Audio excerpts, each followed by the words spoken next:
Henry VIII is one of history's most famous monarchs. His radical political and religious upheavals reshaped the Tudor world. He's best known for his 6 marriages and his long pursuit of a male heir. His 6 wives and their lives are the subject of much fascination and speculation that continues up to this day. While Henry's 6 marriages reflect his persistent desire for a male successor and his focus on creating and maintaining important political alliances, it can make it difficult to remember the fate of each of Henry's wives. Henry VIII's longest marriage was to Katherine of Aragon, daughter of King Ferdinand and Queen Isabella of Spain from 1509 to 1533. Together, Henry and Catherine had a daughter, Mary Tudor, who was born at Greenwich Palace, but Harry wanted a son. Frustrated at Catherine's perceived inability to produce a male heir, and now in love with one of Catherine's ladies-in-waiting, Henry declared their marriage nullified in 1533. Anne Boleyn became the subject of Henry's affections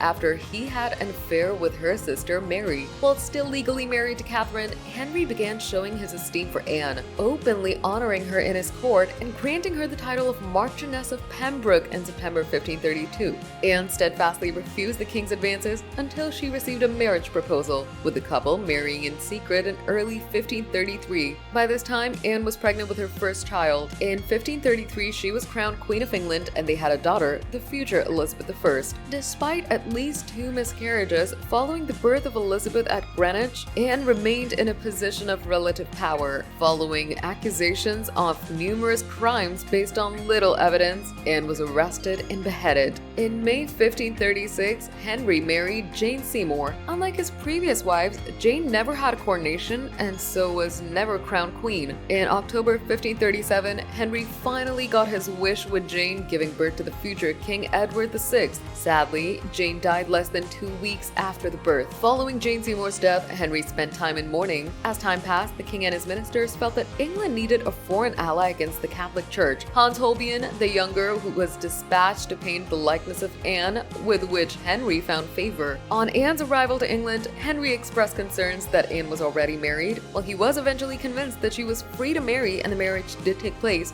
he was unable to consummate their marriage. The marriage was annulled months later, and Anne was given a settlement in compensation for the annulment. Next in line to marry King Henry VIII was Catherine Howard, maid of honor to Anne of Cleves. By the time they married in July 1540, Henry was 49 years old, while Catherine was a young woman. No longer a young man, Henry had become corpulent, and an old jousting wound in his leg had opened and caused him much pain. Catherine was accused of treason for failing to disclose her sexual history prior to her marriage with Henry and for illicitly meeting with another man during their marriage. Just months after being stripped of her title of queen, Henry had Catherine beheaded in February 1542. The last of Henry VIII's wives was Katherine Parr, who he married in July 1543. She proved to be a kind wife who looked after Henry in his sickness and a good stepmother to the king's 3 children, Mary, Elizabeth, and Edward. Catherine had many ties to the royal family from a young age. She was named after Katherine of Aragon, and the Parr family were close to the original royal couple.